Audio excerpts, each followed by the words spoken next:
고린도전서 14장 20절부터 25절까지입니다. 형제들아, 지혜에는 아이가 되지 말고 악에는 어린아이가 되라. 지혜에는 장성한 사람이 되라.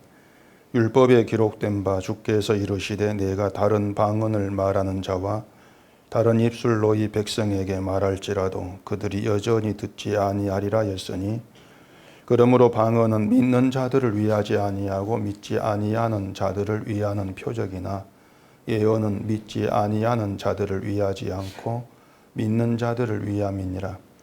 그러므로 온 교회가 함께 모여 다 방언으로 말하면 알지 못하는 자들이나 믿지 아니하는 자들이 들어와서 너희를 미쳤다 하지 아니하겠느냐.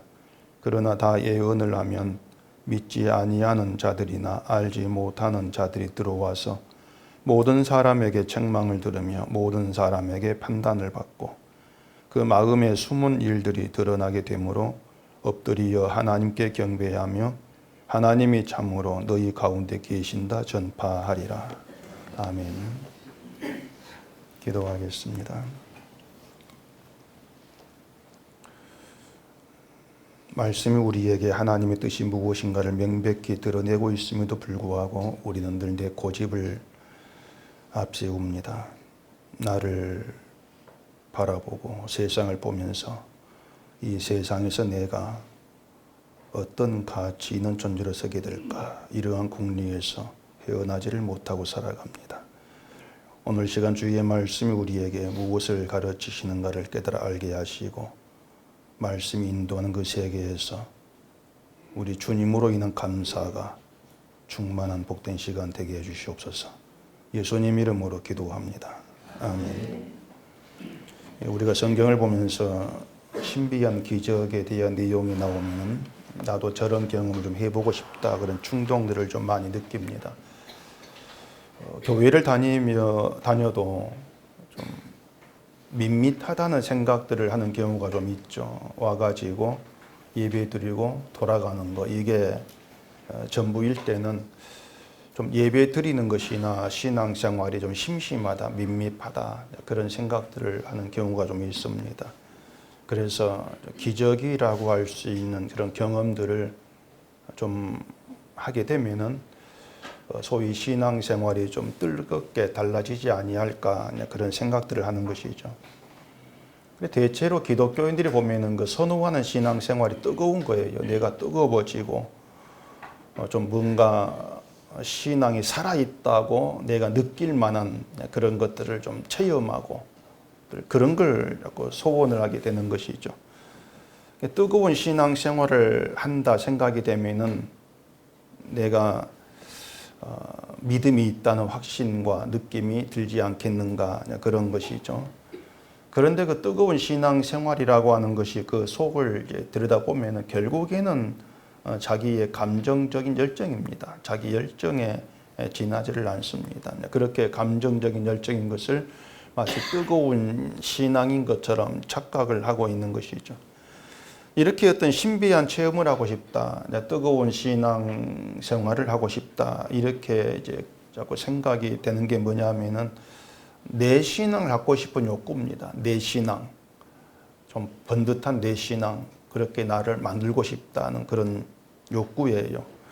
근데 여러분들이 좀 잘 들으셔야 될 것이 뭔가 하면은요, 내 신앙이라고 하는 것은 없는 것입니다. 분명히 말씀을 드리는데 내 신앙은 없어요. 내가 믿음을 가지고 그 믿음으로 하나님을 믿는 그런 신앙 생활이라고 하는 것은 없습니다. 내가 믿음으로 하나님을 믿고 신앙 생활을 하는 것이다, 이렇게 알고 계신다면은 그건 지금까지 종교 생활을 해온 것이다, 신앙 생활이 아니다, 그렇게 보셔야 됩니다. 종교 생활을 스스로는 신앙 생활을 한 것으로 그렇게 이제 착각을 하고 있는 것일 뿐이죠.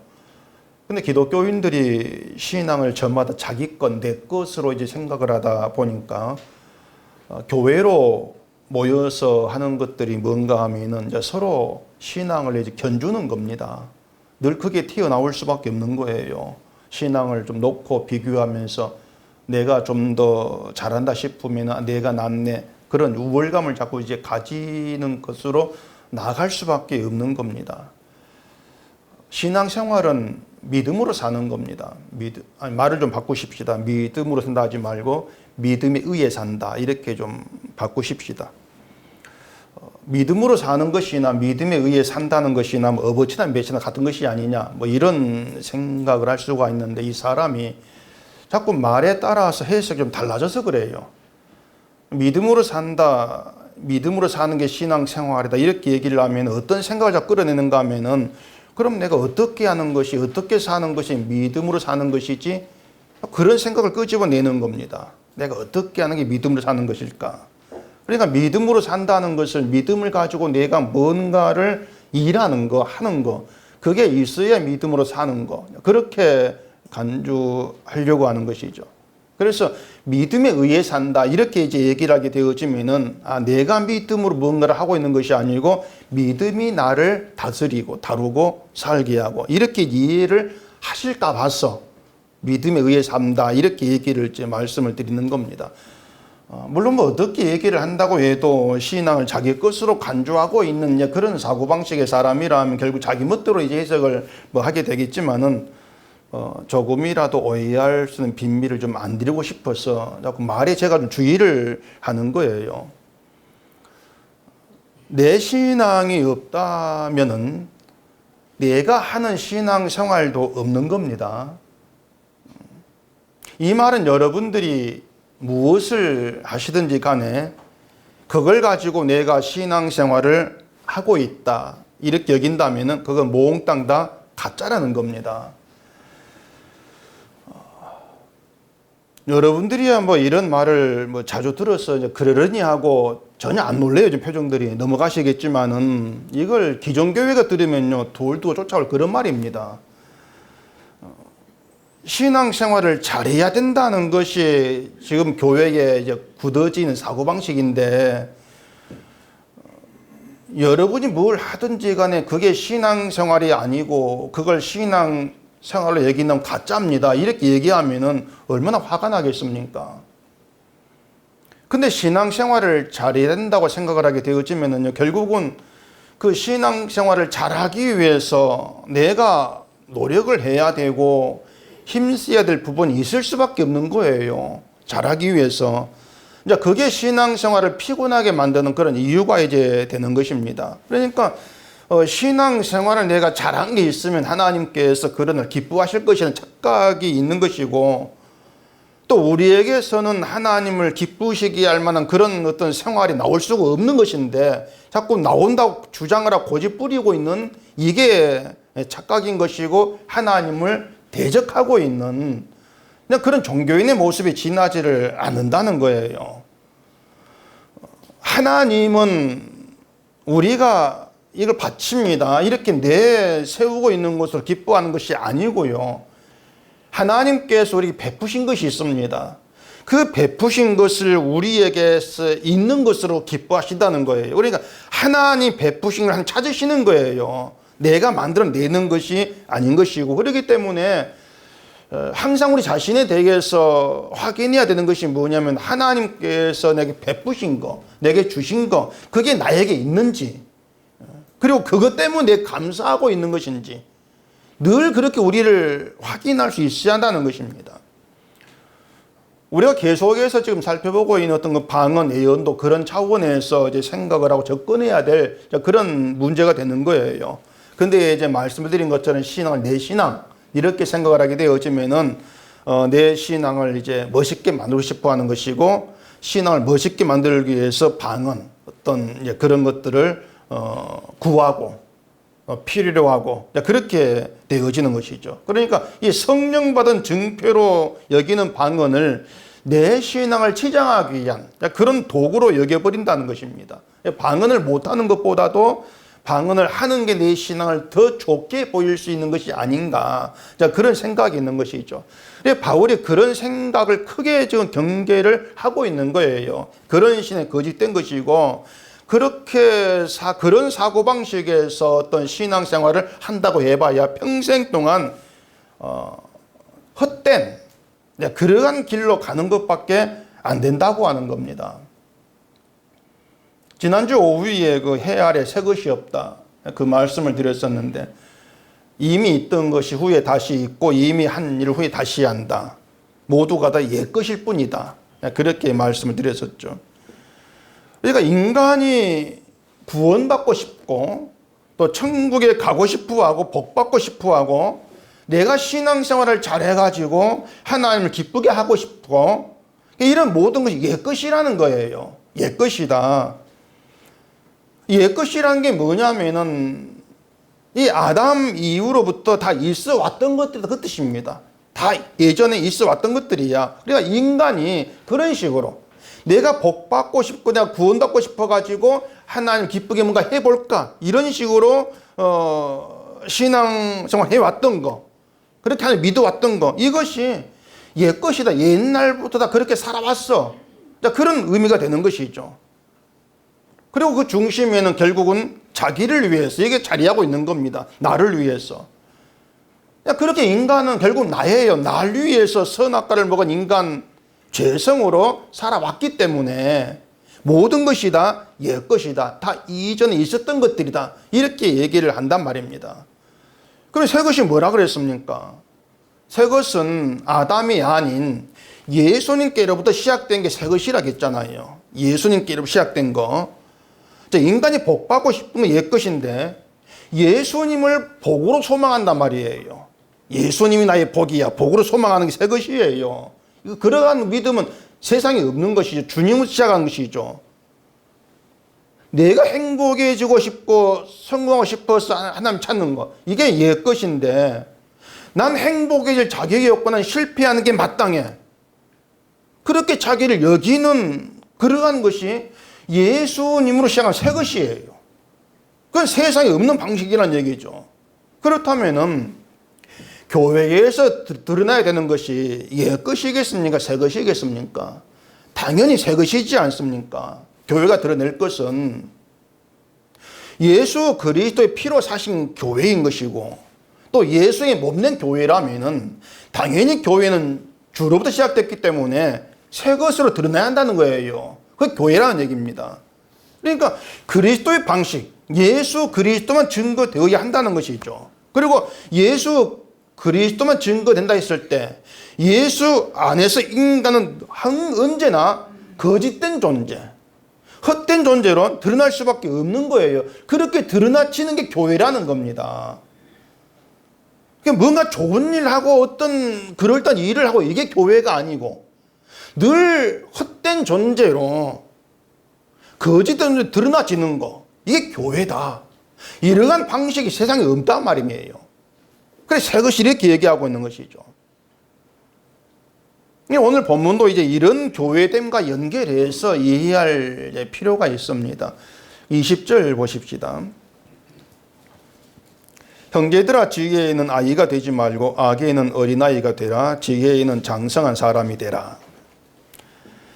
자, 여기에서 이 장성한 사람이 되라는 것을 이제 대개들 이제 성숙해져라, 자라져 가라, 이렇게 이해하는 사람들이 이제 거의 많습니다. 그래서 신전 지혜가 성숙해져야 되고 자라가야 된다, 이렇게 이제 해석을 합니다.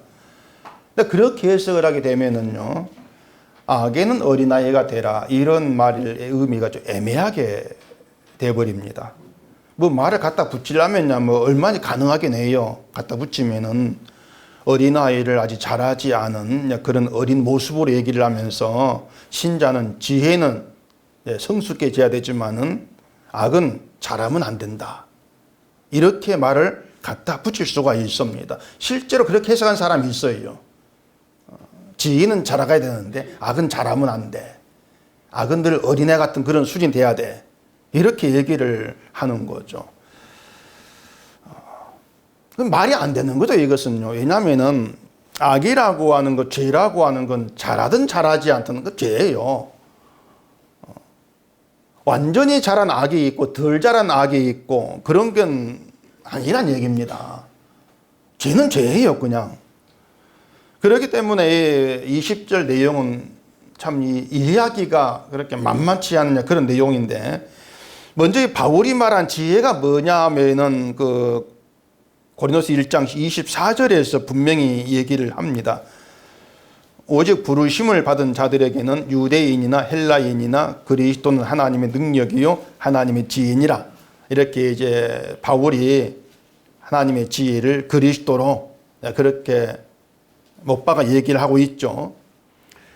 자, 그리스도라는 분은요, 단순히 우리를 구원하기 위해 오신 구원자, 그게 아니에요. 날 위해서 열심히 살고 있는 세상에 예수님 오셔서 십자가 죽으시고, 자, 너희 나 믿어라. 그럼 구원해 줄게. 믿으면 천국 보내줄게. 그런 그리스도가 아니라는 겁니다. 그러니까 사람들이 예수님을 그렇게 믿고 구원받겠다고 작정하는 게 옛것이라는 거예요. 나 믿어줄게요. 십자가 피 믿어줄게요. 그러나 구원해 주세요. 그게 옛것이라는 겁니다. 그런 그리스도는 하나님의 지혜라 얘기할 수가 없는 거예요. 자, 그리스도가 오시고 그 그리스도가 십자가에 피 흘려 죽으셨다. 그 얘기는요, 인간의 선함과 인간의 노력과 인간의 열심을 복받고 천국 가고자 하는 모든 걸 십자가 부인한다는 겁니다. 그러니까 예수의 피가 부인하는 게 있어요. 그 부인하는 게 뭐냐면 인간의 모든 걸 다 부인해버린다는 얘기예요. 내 쪽에서 열심을 내가지고 잘 믿어가지고 천국 가겠습니다. 그 모든 걸 부인하는 게 예수의 피예요. 그래 늘 얘기하지만 우리가 예수의 피를 믿는다는 것은 나의 모든 게 부인되어지는 그걸 얘기한단 말입니다. 근데 나는 부인되는 게 없는 상태에서 난 예수를 믿는 게 거짓이죠. 그게 가짜라는 거예요. 자, 세상이 생각하는 믿음, 그 믿음에는요, 반드시 믿는 자의 선함이 들어갑니다. 그게 세상 믿음입니다. 믿는 자의 선함. 그 믿는 자의 선함이 들어가야 그걸 참된 믿음으로 간주하겠다는 겁니다. 그게 세상이에요. 때문에 믿음과 행함을 한 세트라 이렇게 얘기를 하지 않습니까? 한 세트야. 하늘에 빠지면 안 돼 이렇게 얘기하는 거예요. 믿는 자의 선한 행실, 실천이 없는 믿음은 죽은 믿음이다 그러면 믿음으로 인지 않습니다. 그게 저기 현대 교회지 않습니까? 그런데 그리스도가 십자가에 죽으셨다는 것이 무슨 뜻이냐면 너희들 그 믿음에서 선을 빼라는 거예요. 너희들의 의로움과 선을 빼라. 그겁니다. 예수의 피가 인간의 선함을 인정치를 않겠다는 거예요. 왜냐하면 구원이라는 것은 예수의 피로만 가능하니까. 예수님의 피의 의로움, 그걸로만 가능하니까 인간 선함을 빼라는 거예요. 그걸 십자가로 증거하신다는 얘기입니다. 그것을. 그래서 예수 그리스도를 하나님의 지혜, 이렇게 얘기를 하고 있는 것은요, 십자가라고 하는 것이 자기 방식으로 믿고 복을 받고 구원받고자 하는 것이야말로 하나님을 대적한 원수다 이렇게 드러내고 있기 때문에 그게 지혜라고 하는 거예요. 자, 십자가가 하나님의 원수됨을 드러낸다. 그 증거가 뭐냐면요, 하나님의 지혜로 오신 예수님을 세상의 십자가에 못 박아 죽었다는 것입니다. 죽여버렸다. 고린도서 2장 한번 보십시다. 2장 7절입니다. 오직 은밀한 가운데 있는 하나님의 지혜를 말하는 것으로서 곧 감추어졌던 것인데 하나님이 우리의 영광을 위하여 만세 전에 미리 정하신 것이라. 이 지혜는 이 세대의 통치자들이 한 사람도 알지 못하였나니 만일 알았더라면 영광의 주를 십자가에 못 박지 아니하였으리라. 무슨 말이냐면요, 만약에 사람이 자기 지식으로 하나님의 지혜를 알 수 있었다면은 그리스도 십자가에 못 박지 않았을 거라는 겁니다. 알아챘을 거니까, 그리스도를 알아봤을 거니까 못 박지 않았을 것이다. 근데 세상이 예수님을 십자가 못 박았다는 거예요. 그 이유는 자기 방식의 믿음을 포기할 수 없다는 겁니다. 내 방식의 믿음, 날 위한 나의 믿음을 포기 못한다는 겁니다. 내 열심 가지고 하나님 믿고 율법 실천하는 것으로 내 의를 쌓아가고 이걸 도무지 포기를 못하겠다는 것이죠. 그렇기 때문에 내가 잘하면 내 신앙이 멋져지는 거예요. 내가 잘해야만이 신앙이 멋지는 것이고 좋은 신앙이 되는 것이고, 그렇게 좋은 신앙으로 하나님께 인정받는 게 복이 되는 것이고, 그런 방식으로 하나님을 믿는다는 거, 이것 자체가 하나님 원수다. 그 증거가 십자가다, 그거예요. 때문에 하나님 지혜라고 하는 것은 세상이 알 수 없는 걸 알게 하시고 세상이 믿을 수 없는 걸 믿게 하는 그 방식이라는 겁니다. 그런 점이 지혜라고 하는 거예요. 이처럼 하나님의 지혜로 오신 그리스도가 아니면은 하나님 믿는다는 교회가 오히려 하나님 원수로 행하고 있다는 사실을 모르는 거예요. 예수가 아니면은.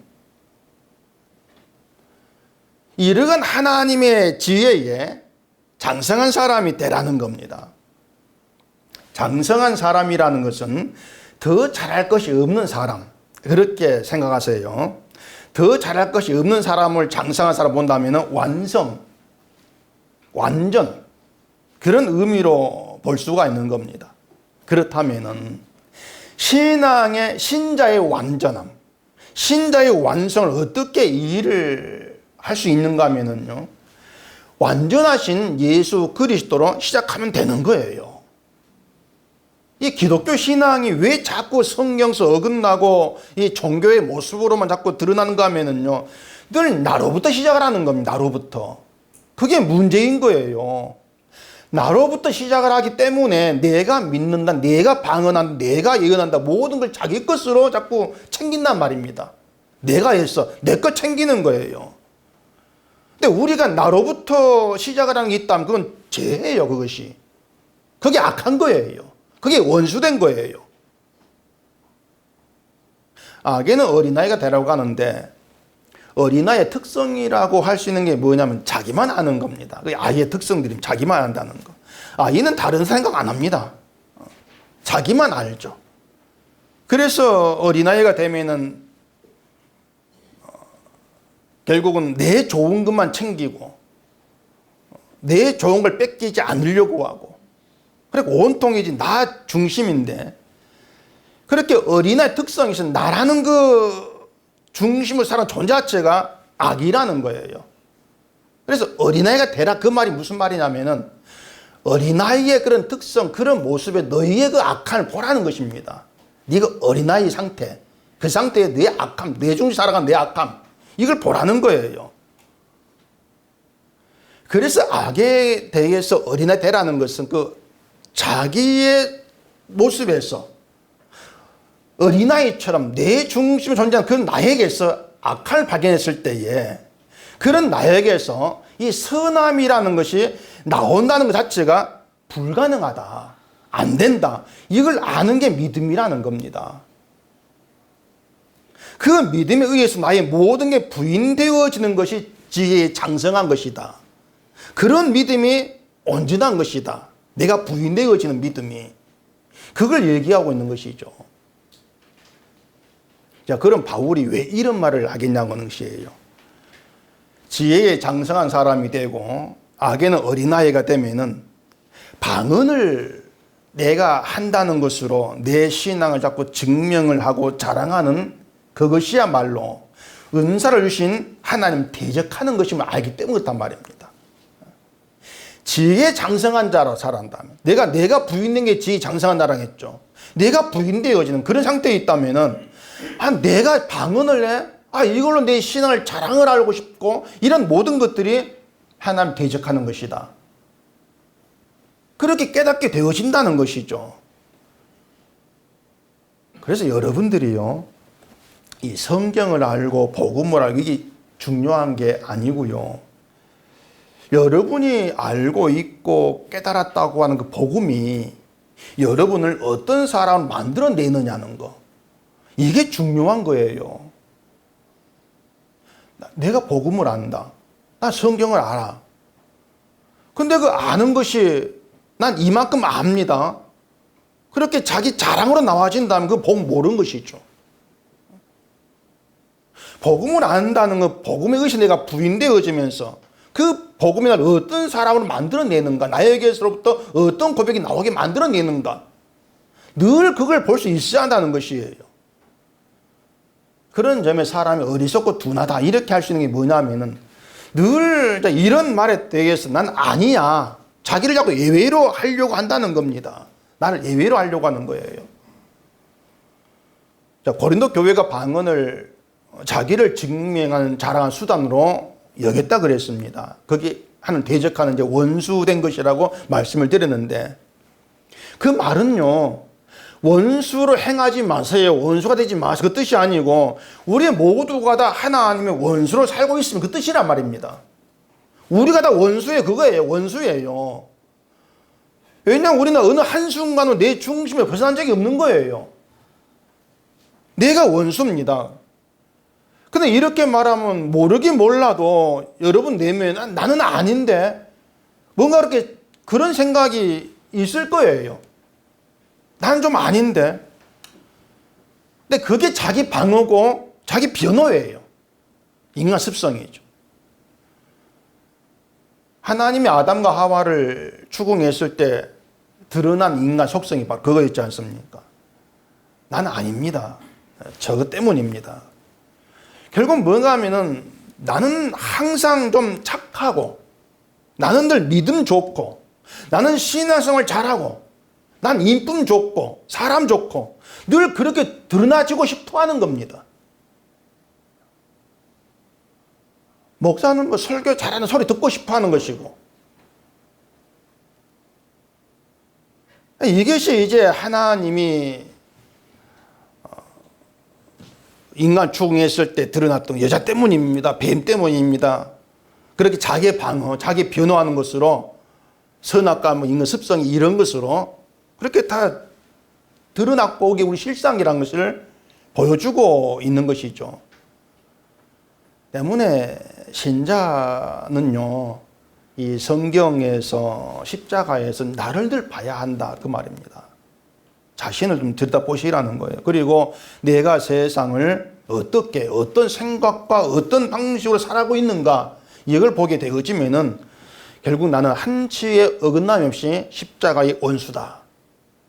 그렇게 발각이 되어지는 거예요. 그러니까 교회는요, 그렇게 십자가의 원수된 자들이 함께하고 있는 것입니다.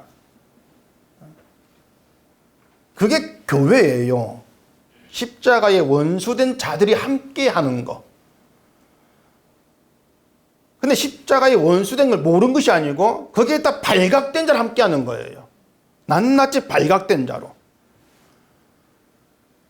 그렇게 십자가의 원수된 자로 십자가에 나오게 되면 무슨 할 말이 있겠습니까? 할 말이라고는요, 그냥 불쌍히 여겨 주세요. 그 말밖에 없어요. 원수된 자의 말은. 그런데 그런 말, 불쌍히 여겨 달라는 그 말이 교회를 유익하게 하는 예언이라는 겁니다. 그 말이. 불쌍히 여겨 주십시오. 이 고백이 성령이 계시고 간섭하는 증거가 되는 것이고요. 하나님이 좀 믿음에 의해 산다. 그 증거가 되는 것이에요. 그래서 바울이 방언이 아니고 예언이다. 그 얘기를 계속 줄기차게 하고 있는 겁니다. 오늘 본문 21절 보십시다. 율법에 기록된 바 주께서 이루시되 내가 다른 방언을 말하는 자와 다른 입술로 이 백성에게 말할지라도 그들이 여전히 듣지 아니하리라 했으니 그러므로 방언은 믿는 자들을 위하지 아니하고 믿지 아니하는 자들을 위하는 표적이나 예언은 믿지 아니하는 자들을 위하지 않고 믿는 자들을 위함이니라. 무슨 말인지 모르겠죠. 이 바울이 이제 구약을 인용해서 얘기하고 있는 그런 내용이면 그래 구약을 좀 보셔야 돼요. 이사야서 28장 찾아보십시오. 11절입니다. 그러므로 덧없는 입술과 다른 방언으로 그가 이 백성에게 말씀하시리라. 전에 그들에게 이르시기를 이것이 너희 안식이요 이것이 너희 상쾌함이니 너희는 곤비한 자에게 안식을 주라 하였으나 그들이 듣지 아니하였으므로. 선지자의 이사야 선지자 이 말이 이 바울의 말과 어떻게 이제 연결되는지 또 이 구절만 봐가지고는 알지를 못합니다. 그래서 이사야 선지자가 왜 지금 이런 말을 하고 있는지 배경을 좀 먼저 아셔야 돼요. 복잡하게 말하지 않고 간단하게 말씀드리겠습니다. 이스라엘의 선지자가 등장했다는 것은 항상 그 이스라엘의 신앙이 위기가 닥쳤다. 자, 그 의미가 되는 것입니다. 문제가 있다는 그 신앙에. 그래서 하나님이 선지자를 보내가지고 이스라엘 잘못됨을 지금 책망을 합니다. 이스라엘은 당연히 자신들을 책망한 선지자 말을 안 듣습니다. 듣기 싫은 그런 말이죠. 그래서 하나님이 더듬는 입술과 다른 방언으로 그가 이 백성에게 말씀하시라 예언을 이제 준단 말이에요. 이스라엘로 하여금 다른 방언을 듣게 하겠다는 겁니다. 다른 방언 듣게 하겠다. 그게 뭐냐면은 아수르로 하여금 이스라엘을 침략하게 하는 겁니다. 침략하게 해서 이스라엘을 망하게 하시고, 그럼 이스라엘은 아수르의 말로 가득해지겠죠. 아수르가 점령을 해서 이스라엘을 통치한다면은 아수르가 이스라엘 말로 하겠습니까? 아수르 말로 얘기하겠죠. 이스라엘에게 아수르의 말은 외국말이에요. 방언이 된단 말입니다. 들어도 무슨 말인지 알 수 없는 외국말, 방언이죠. 그렇게 오면은 이스라엘이 아수르에게 망하고 아수르 방언을 들으면서 지배를 받게 된 것은 선지자가 전하는 하나님 말씀을 듣고도 마치 방언 듣는 것처럼 알지 못하고 믿지 아니했던 것에 대한 하나님의 심판이라는 겁니다. 방언이 아수르를 보내가지고 그 방언 듣게 하는 이것이 심판의 징표가 된 거예요. 너희가 내 말 안 들었지. 그에 대한 심판. 그러면 다른 방언을 듣게 한다. 그 얘기를 하고 있단 말입니다. 바울은 지금 이런 이스라엘에게 있었던 사건을 배경으로 해가지고 방언을 믿지 않는 자에 대한 심판의 표적으로 얘기하면서 그 방언이 믿는 자에게는 아무 유익이 없는 것이야. 이런 말을 지금 하고 있는 것입니다. 자, 믿는 자가 나에게 유익되는 말로 받아들일 것이 뭐가 있겠습니까? 믿는 자가 나에게 유익되는 말로 받아들일 것. 여러분은 하나님의 어떤 말씀이 여러분을 유익되게 한다고 생각합니까? 무슨 말이? 여러분이 말씀을 들으면서 그런 생각이 있어야 되죠. 어떤 말이 나를 유익되게 하는가? 그런 건 있어야 되겠죠. 그냥 목사 설교 듣고 아멘하고 돌아가면 되겠다 이런 생각이라면요, 누가 설교해도 뭐 아멘을 잘사가 이미 되어 있는 거예요. 누가 설교해도 복음이든 복음이 아니든. 다시 말해서 이게 복음이냐 복음이 아니냐 이건 전혀 따지지 않고 그냥 목사가 말한 건 하나님 말씀이겠지. 결국 그런 생각에 지나지를 않는다는 겁니다. 근데 그건 말씀에 대한 생각이 없는 거예요. 그렇기 때문에 아무 분별이 없이 복음에도 아멘하고 복음이 아닌 거에도 아멘하고 그런 것 아니겠습니까? 복음이 뭔가? 도대체 나에게 유익되는 말이 뭘까? 그런 문제 고민이 아예 없는 거예요. 아, 은속계 신목사 그래 저렇게 뭐 설교해야지 뭐 그러면서 그냥 듣고 있는 거죠, 그냥. 그런 것이라면은 지금 이 강단에 이 자리에 누구를 세워놔서 무슨 말을 해도 하나님 말씀에 들을 것이 뻔하다는 얘기입니다. 그 교회 개혁을 외치는 사람들 크게 착각하는 게 뭐냐면요, 교회를 개혁하는 걸 하나님의 뜻이라고 여기는 겁니다. 교회를 개혁하는 게 하나님 기뻐하는 일이다 이렇게 생각하는 거예요. 그게 성경도 실천하는 거, 복음. 그렇게 갖다 붙이는 것이죠. 교회 개혁을 두고 그렇게 복음을 갖다 붙이는 게 복음을 모른다는 것이거든요. 성경을 사는 게 뭔가를 모른다는 거예요. 근데 사람들이 어떤 그런 교회를 뜯어 고치자 이렇게 나오면 야, 저 사람은 성경을 알고 뭔가 복음을 이렇게 또 받아주고 있는 거예요. 결국 복음을 얘기하면서 복음 뭔가 분별을 못하는 거예요. 분명 어떤 기준점이 없단 말입니다. 제가 지난주에 원로 목사 안 하겠다고 말씀을 드렸는데 원로 목사를 하지 않는 게 복음이다. 그게 아닌 거예요. 저는 목사라는 이 자리를 하나님의 말씀을 전하기 위해서 세움받은 것으로 알고 있습니다. 저는 딴 거 생각 안 합니다. 아예. 그냥 하나님 말씀을 전하기 세움받은 게 목사야. 저에게는 그런 설교 안 하는 목사 아닌 거예요. 저는요. 근데 설교 안 하겠다고 은퇴를 하는데 그 원로 목사를 가지고 평생 목사로 갈 이유 없지 않습니까? 저는 그런 취지란 얘기입니다. 제가 이런 말씀을 지금 드리고 있는 것은 여러분이 지금 복음을 듣는다고 생각을 한다면은 복음과 복음이 아닌 거에 대한 분별이 갈수록 선명해진다 그 말이에요. 아, 원로 목사 안 하겠다. 야, 저게 복음이구나. 그렇게 결론 내리면요, 다른 교회 원로 목사 하는 사람들, 복음만 모르는 사람, 이게 지저간다는 얘기는, 지저간단 말이에요.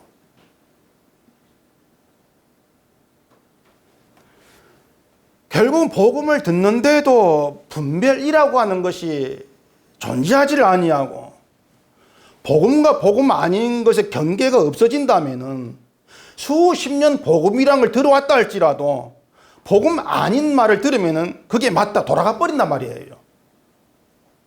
분명 그럴 수밖에 없는 거예요. 그게 인간 성향이에요. 제가 알고 있는 그 부산에 교회 하나가 있는데요. 그 교회에 수십 년간 복음을 이제 아는 그 목사님이 계속 복음을 설교를 했어요. 이제 목사가 바뀌었네. 바뀌고 이제 방언하고 성령파가 들어왔어요. 어떻게 됐겠습니까? 복음을 아는 사람이 복음 막 그 분별하면서 경계하고 그렇겠습니까? 야, 저게 좋네. 괜찮다는 거죠. 결국 그게 사태가 번져가지고 교회가 쪼가리 나고 사라져 버렸어요. 수십 년간 복음을 전했다는 것이 의미가 없는 거죠. 근데 사실 그게 맞아요. 제가 지금 이제 은퇴할 때 가까워지면서 그 생각 자꾸 많이 합니다. 저는요. 내 뒤에 누가 와서 설교했을 때에 복음과 아닌 거 분별하면서 잘 지켜나갈까 생각하다가 에이 기대하지 말자. 항상 결론 그겁니다. 에이 기대하지 말자. 왜냐하면 제가 25년 넘게 복음을 설교했다 할지라도요. 그 복음이 여러분을 바꾸지를 않습니다. 인간성 그대로 있는 것이죠. 결국 이 교회 나오면서 접해오지 못했던 것들을 누가 갖고 들어오면은 거기에 쏠려서 거기에 마음에 들고 거기에 따라갈 분들이 보면은 한 60명 되나? 근데 그런 게 제가 염려할 문제 아니지만 그것도 제가 늘 좀 생각해 보는 내용이에요. 그래서 여러분들이 어떤 성경 복음을 들으면서 분별하는 거, 뭐가 복음이고 복음이 아닌가. 그런 분별이 좀 있어야 한다는 것이에요. 그래야만이 복음이 아닌 걸 들어도 아, 이것은 이러해서 성경에서 어긋난 거야. 그건 알 수 있지 않겠습니까? 그래서 저는요, 여러분들이 그 기독교 방송에서 나온 설교도 좀 가끔 들어봤으면 싶습니다. 들어보신 적 있습니까? 기독교 방송 설교? 들으세요. 들으시면서 저게 왜 성경서 어긋난 것일까? 스스로 좀 공부하고 생각해 보는 그런 기회를 자꾸 삼으셔야 된단 말입니다. 그러다 안 풀리면 전화하세요, 저한테. 절대 화 안 냅니다. 귀찮게 한다고. 아주 친절하게. 정말 친절을 더해가지고 1시간, 2시간 계속 말씀드릴 거니까 전화하고 물으시면 되는 거죠. 목사를 자꾸 써먹어야 되는데 안 써먹어요. 다른 교회만 자꾸 써먹고. 말이 왜 이렇게 흘러갔나 모르겠네.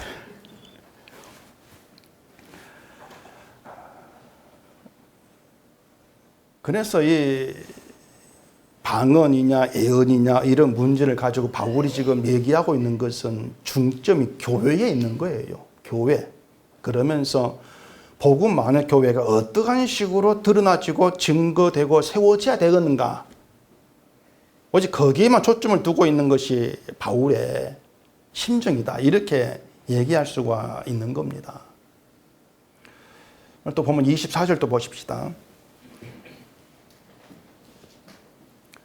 그러면 다 예언을 하면 믿지 아니하는 자들이나 알지 못하는 자들이 들어와서 모든 사람에게 책망을 들으며 모든 사람에게 판단을 받고 그 마음에 숨은 일들이 드러나게 되므로 엎드리어 하나님께 경배하며 하나님이 참으로 너희 가운데 계신다 전파하리라. 자, 예언을 하면은 믿지 않는 자나 알지 못한 자가 들어와서 모든 사람에게 책망을 듣는다. 이렇게 얘기하죠. 책망을 듣는다는 것은 죄가 드러난다. 그 뜻이에요. 그게 예언의 기능이란 말입니다. 책망을 듣는 거. 그 마음에 숨은 일들이 드러나게 됨으로 말하지 않습니까? 예언 자체가 우리 마음에 숨겨진 걸 다 드러낸다는 거예요. 내 마음에 숨겨진 드러내면 뭐겠습니까? 죄죠. 감추어진 죄죠. 자, 그러면은 다 예언을 하는데 믿지 않는 자나 알지 못한 자가 들어와서 예언으로 인해서 책망을 듣고 그게 죄의 존재다 판을 받는다고 합시다. 어떤 반응이 있겠습니까? 책망을 듣기 싫어 그냥 나가버린 사람이 있을 것이고 자기 죄를 깨달게 됨으로써 엎드려 경배한 자가 있을 것이고 이렇게 구분되지 않겠습니까? 그럼 교회를 그리스도의 몸이라 계실 때에 누가 한 몸 관계에 있는 형제로 확인되는지 그렇게 알 수 있는 문제예요. 누가 형제 관계느냐. 교회는 그리스도 안에서 한 형제 관계에 있는 것을 말하는데 단지 같은 교회에 다니기 때문에 한 형제가 아니고요. 동일한 심판의 존재로 예수의 피의 은혜로 감사하는 겁니다. 그게 형제 관계에 있는 거예요. 그러니까 예언을 통해서 그런 형제됨이 드러난다는 것입니다. 교회에. 근데 교회가 다 방언을 하면은 어떤 사태가 벌어지느냐. 그걸 23절에 얘기하죠. 그러므로 온 교회가 함께 모여 다 방언으로 말하면 알지 못하는 자들이나 믿지 아니한 자들이 들어와서 너희를 미쳤다 하지 아니하겠느냐. 도무지 알아듣지 못하는 이상을 말하니까 미쳤다. 이런 말만 들을 게 아니냐는 겁니다. 교회가 그런 말 들으면 안 돼. 그 뜻이 아니고 다 방언한다 해가지고 교회에 유익될 게 뭐냐 그거예요 지금요. 뭐가 유익되냐 그거예요. 자, 방언을 성령의 은사, 능력을 합시다. 그럼 교회가 다 방언을 한다면은 야, 저 교회는 대단하다. 인정받을 거예요. 다 방언하니까 야, 성령 충만해. 인정받을 수 있겠죠. 그래서 은사를 중요시하는 교회는 교인들도 방언해라 이렇게 요구하잖아요. 다 방언해라. 그렇게 다 방언을 내서 성령 역사하고 성령 충만한 게 스스로 인정한다고 해도 믿지 아니한 자 들어와가 들으면은 미쳤다. 이런 말밖에 들을 게 없더란 말입니다. 그게 교회가 존재한 이유가 아니라는 거예요. 그러니까 기독교인들이 내가 신앙 좋으면 된다고 생각하는 것처럼 교회도 내 교회만 잘 되면 돼. 그 생각이 굉장히 우리 밖에 있는 거예요. 내 교회만 잘 되면 돼. 그래서 경쟁사회에서 교회가 살아나는 방법, 이런 세미나가 있습니다. 교회가 살아나는 방법. 교회의 존재 이유. 이건 아예 관심 두지 않고 포기해버리고 교회란 이름만 가지고 모이는 거예요. 이런 세태 속에서 우리가 정말 붙들어야 되는 것이 뭐냐면 항상 말씀이 떨어지는, 예언이 떨어진 그 자리에 내가 있는 거란 말입니다. 말씀이 떨어진 그 자리에서 우리의 숨겨진 죄까지 낱낱이 드러나고 고발되는 그 자리. 그게 여러분께 유익된 자리예요. 책망을 받고 저주의 존재로 계속 판단을 받으면서 난 안 됩니다. 이제 알았습니다. 난 안 됩니다. 항복하면서 예수님의 용서의 은총을 구하면서 경배하게 되어지는 이것이 예수의 피로 세우신 교회다. 그렇게 드러나지는 말입니다. 그래서 예언을 하라는 거예요. 네 신앙 잘 보이려고 어떤 방언 그런 거 자꾸 하려고 하지 말고 교회 유익된 거, 너 말고 교회. 바울이 그걸 얘기하고 있는 거죠. 디모데전서 5장 한번 보십시다. 디모데전서 5장 1절. 늙은이를 꾸짖지 말고 권하되 아버지에게 하듯 하며 젊은이에게는 형제에게 하듯 하고 늙은 여자에게는 어머니에게 하듯 하며 젊은 여자에게는 온전히 깨끗함으로 자매에게 하듯 하라. 자, 사람이 둘로 나누어져 지금 얘기하죠. 늙은이, 젊은이, 늙은 여자, 젊은 여자. 또 한쪽은 아버지, 형제, 어머니, 자매. 두 부류 이렇게 나누어집니다. 우리가 밖에 나가서 보는 사람은 늙은이고 젊은이고 늙은 여자고 젊은 여자들입니다. 밖에 나가 보면은요. 다 남남이에요. 그들은 다 남남이죠. 그러니까 늙은이, 젊은이, 다 남남이라 그 뜻입니다. 남남이야. 그런데 아버지, 형제, 어머니, 자매로 등장하죠. 이건 무슨 관계입니까? 가족 관계지 않습니까? 가족 관계. 각기 다른 남남의 관계라면은 나만 잘 살면 되는 거예요. 나만. 내가 열심히 일해서 내 성공하고 내 행복하고 나 잘 살면 된단 말입니다. 그리고 그걸 자랑하는 재미가 있죠. 그게 남남의 관계예요. 아무 상관이 없는. 근데 우리가 나만 신앙생활 잘하면 된단 말이죠. 내가 성령 받고 내가 방언하고 내 신앙이 멋있게 드러나면 돼. 그게 나에게 좋은 거야. 만약 이런 생각으로 함께 하고 있다면 그건 이름은 교회인데 남남의 관계라는 얘기입니다. 남남이죠. 방언도 나는 방언한다. 이렇게 자기를 자랑하는 거 드러나게 된다면 우리는 남남입니다. 난 기도를 몇 분 합니다. 내가 하는 걸 자꾸 드러내면서 상대방을 뭔가 좀 얕고 죽이려고 하는 그렇게 되어진다면 우리 남남이에요. 그런 의미란 말입니다. 근데 교회는 가족이에요. 교회는요. 비록 육신으로는 늙은이고 젊은이고 젊은 여자죠. 육신으로 몸으로는 남남이죠. 몸은 남남인데 예수 그리스도 안에서 우리의 영적 관계 하나님의 가족이란 얘기입니다. 예수의 피로 다 하나로 연결되어 있다는 얘기예요. 그래서 아버지께 하듯 하고 어머니께 하듯 이런 말 하고 있는 거예요. 하나님의 가족이야 너희는. 그거예요. 함께 하나님을 아버지라 부르는 관계에 있다는 것이에요. 그 가족인데 아버지에게 맞아 아버지 기를 죽이려고 하는 것처럼 나 이걸 잘합니다. 아버지 못하죠. 그게 결국은 남남으로 쪼개지는 나가는 그런 모습 지나지를 않는다는 얘기죠. 하나님의 가족이라고 하는 것은 단순히 서로 친해가지고 서로 가족 우리가 합시다. 그게 아닌 것입니다. 하나님의 가족은요. 하나님이 택해서 불러낸 관계예요. 하나님 맞는 가족이에요. 그 하나님 가족이란 말이 통해야 되죠. 서로 얘기가 돼야 돼요. 이것이 난 넌 방언 안 하냐? 이건 얘기 안 통하는 거예요. 난 성경 10장 보는데 너 몇 장 봐? 이걸로 얘기가 안 통해요. 자꾸 벽이 생기는 것이지. 그래서 하나님의 가족으로 서로 말이 통할 수 있는 건 십자가밖에 없습니다. 그게 답이에요. 십자가밖에 없어요. 예수님의 피의 은혜 그 앞에서 우리 모두가 난 아무것도 할 수 없는 무능한 존재입니다. 이렇게 나와 얘기가 통한단 말입니다. 틀렸습니까 제 말이? 그렇게 나오지 않으면 통할 게 아무것도 없는 거예요. 서로 잘한 거 내어놓읍시다. 내어놓고 얘기해 보세요. 통하는가? 속에 성질 뻗치죠.